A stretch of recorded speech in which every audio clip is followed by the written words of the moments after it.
Today our topic is chapter 14 that is statistics. और आज हम टॉपिक कर रहे हैं सबसे पहले एक्सरसाइज 14.1 जिसमें हमें मीन फाइंड आउट करना है। और मीन किस किस मेथड से फाइंड आउट करना है वो हम प्रीवियस क्लास में कर चुके हैं। आज हमें स्टार्ट करना है क्वेश्चन नंबर 2 ऑफ एक्सरसाइज 14.1। तो सबसे पहले रीड करते हैं क्वेश्चन की statement. So question number 2 is we have given a table data of the daily wages and the number of workers. हमारे पास गिवन है। कंप्लीट स्टेटमेंट मैंने नहीं लिखी है, just made the table. Statement एक बार रीड कर लेते हैं। बोला है consider the following distribution of daily wages and the number of workers. ये आपको दे रखा है किसी भी फैक्ट्री के लिए जिसमें हमारे पास कितने वर्कर्स गिवन है, 50 वर्कर्स आर गिवन। ये आपको ऑलरेडी दे रखा है। और साथ में बोला है find the mean daily wages of the workers of the factory by using an appropriate method. अब अप्रोप्रिएट मेथड का मतलब है या तो हमें किससे करना है, डायरेक्ट मेथड से करना है या अज्यूम मीन से। तो सबसे पहले टेबल बनाते हैं, उसी से क्लियर हो जाएगा। ये डेली वेजेस है, ये वर्कर्स हैं। सबसे पहले निकाल लेते हैं क्लास मार्क एक्स आई हमने निकाल लिया, क्योंकि एक्स आई की ज़रूरत अगर हम डायरेक्ट मेथड से कर रहे हैं तो भी पड़ेगी और अगर हम अज्यूम मीन से कर रहे हैं तो भी पड़ेगी। और एक्स आई और एफ आई से ही हमें पता चलेगा कि which method we have to use. X I का मतलब होता है क्लास मार्क, यानी कि 100 प्लस 120/2। तो अब यहाँ पे हमने क्लास मार्क निकाला तो हमारे पास आया 110। सेकंड के लिए हम फाइंड करेंगे 130, 150, 170, 180। अब मैंने आपको बताया था अज्यूम मीन मेथड तब यूज़ होता है जब हमारा F I X I multiply करने में थोड़ी बड़ी टर्म होती है, कैलकुलेशन कम हो जाए, इसलिए हम अज्यूम मीन मेथड का यूज़ करते हैं। अब यहाँ पे देखो 12, 1, 10, 14, 13, तो it will take a little bit more time direct method में, तो इसलिए हम कौन सा मेथड यूज़ करेंगे यहाँ पे, अज्यूम मीन मेथड। अब अज्यूम मीन मेथड में नाम आपको सजेस्ट कर रहा है मीन अज्यूम करना पड़ेगा। मीन कौन सा लेना है, मिडल मोस्ट लेना है, 1, 2, 3, 4, 5। तो ऑब्वियसली ये मिडल मोस्ट है। और मीन क्या लेट करते हैं, जो एक्स आई होगा हमारा उसमें से आपको मीन लेट करना है। तो हमने एक्स आई में से मीन लेट किया तो अज्यूम मीन क्या हो गया हमारा 150। उसके बाद क्या निकालते हैं हम, D I deviation. D I का फॉर्मूला क्या है, x I minus A. X I means ये पर्टिकुलर क्लास 110 माइनस 150 आ गया -40। इधर 130 माइनस 150 आ गया -20। इधर 150 माइनस 150 0। 170 माइनस 150 20। 180 माइनस 150 40। ठीक है, ये आ गया हमारे पास। अब आप ऑब्जर्व करो एक चीज़ कि यहाँ पे हमारे पास क्या है, सॉरी यहाँ पे 190 आएगा, ये बाय मिस्टेक लिख दिया मैंने, तब आएगा यहाँ पे 40। ठीक है, अब उसके बाद क्या करना होता है, summation of F I find करना होता है, मतलब सारे जो भी नंबर ऑफ वर्कर्स है उनका सम।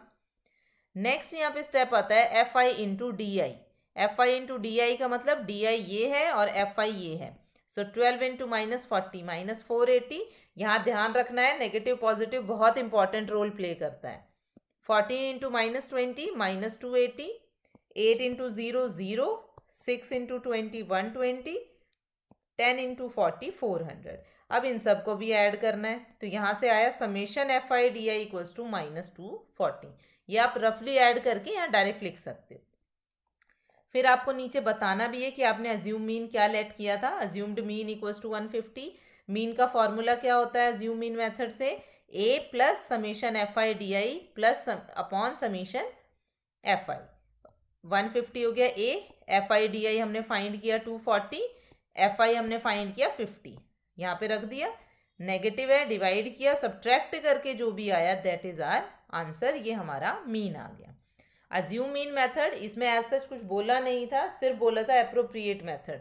तो आपको वही यूज करना है जो ज़्यादा इजी बनता है इस क्वेश्चन के लिए। Now question number 3 is the following distribution show the daily pocket allowance of children. अब ये जो पॉकेट अलाउंस दे रखा है किसका दे रखा है, चिल्ड्रंस का दे रखा है, नंबर ऑफ वर्कर्स का दे रखा है। ठीक है, shows the daily pocket allowance of children of a society. The mean pocket allowance is ₹18। यहाँ पे ₹18 आपको दे रखा है। मीन पॉकेट अलाउंस जो है हमें क्या फाइंड करना है, we have to find the value of x, जो भी हमें फ्रीक्वेंसी मिसिंग दे रखी है। एफ दे रखा है मिसिंग, तो हमें किसकी वैल्यू फाइंड करनी है, एफ की वैल्यू फाइंड करनी है। अब चीज़ देखो सेम है, मीन पॉकेट अलाउंस आपको गिवन है, अगेन आपको वही देखना है कि अप्रोप्रिएट मेथड कौन सा है मीन फाइंड करने के लिए, वहाँ वैल्यू पुट कर देनी है और कैलकुलेट कर देना है।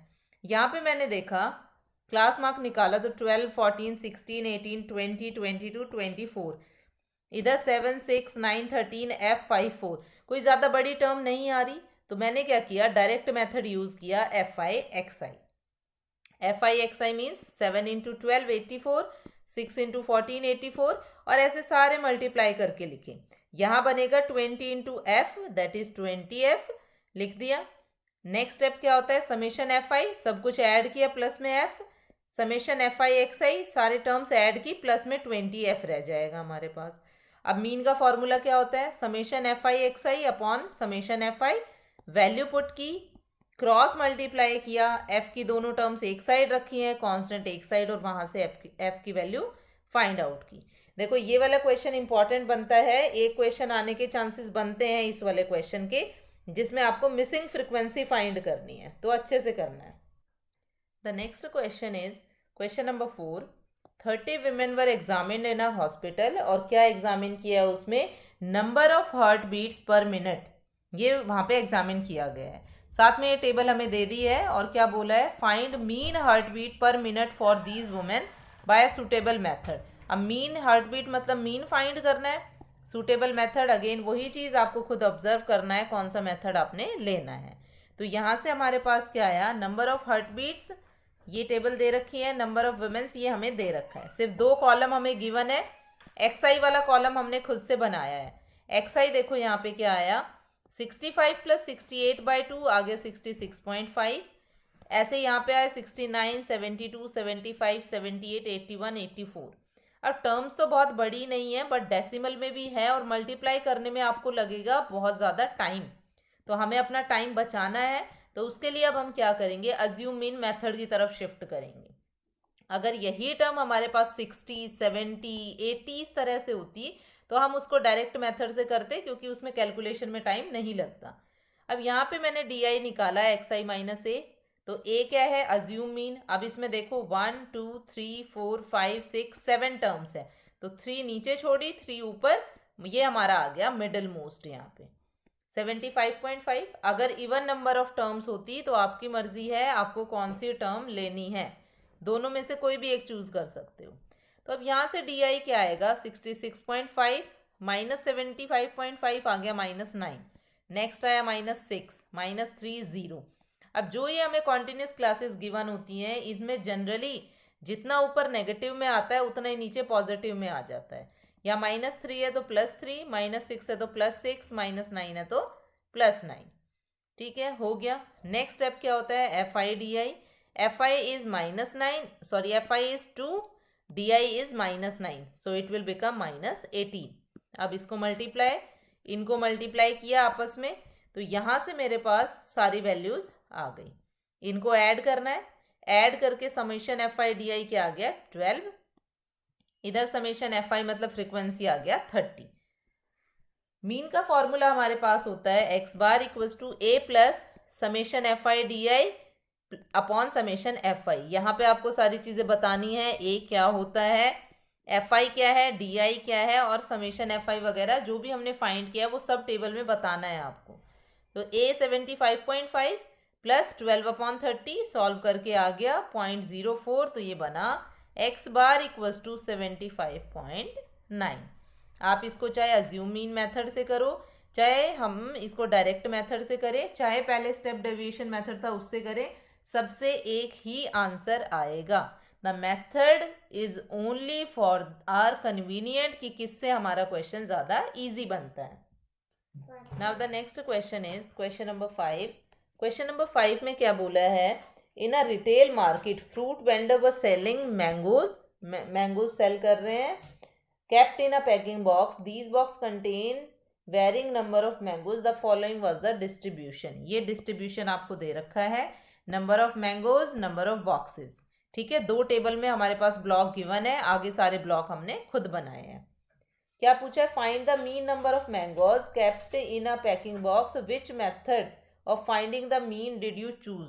अब डिड यू चूज में तो वही बात आएगी जो इजी रहेगा, तो वो आपको लास्ट में बताना है। We choose assume mean method to save our time because the calculation part is higher, so we have taken that assume mean method. अब देखो यहाँ पे टोटल 1 2 3 4 5 है, तो ये तो हमारा आ जाएगा मिडिल मोस्ट। अब फाइंड करना है एक्स आई मतलब जो क्लास होता है दोनों को ऐड करके 2 से डिवाइड, तो 51 54 57 60 एंड 63 3 का गैप हो गया सब में। 57 मिडिल मोस्ट हो गया, तो डी आई क्या बनेगा, एक्स आई माइनस ए, और ए हमने बताया क्या है 57। सो 51 माइनस 57 कितना है, -6। नेक्स्ट आया -3, नेक्स्ट आया 0, तो ऑब्वियसली नीचे 3 और इधर +6।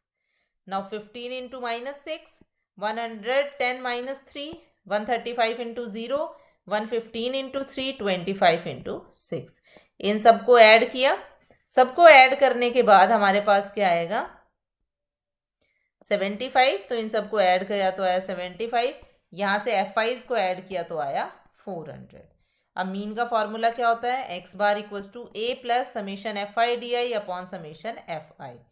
57 प्लस 75 अपॉन 400, इनको ऐड करके आ गया 57.1875। ये हमारा आंसर है। अगर अप्रॉक्स में पूछा जाता तो आप अप्रॉक्स में भी बता सकते थे, ये बन जाएगा 57.19। Now the sixth question is the table shows the daily expenditure of food of 25 house hold in a locality. तो डेली एक्सपेंडिचर हमें गिवन है, number of house hold total कितने गिवन है 25, तो हमने ऐड भी करके देखा तो 25 आ गया।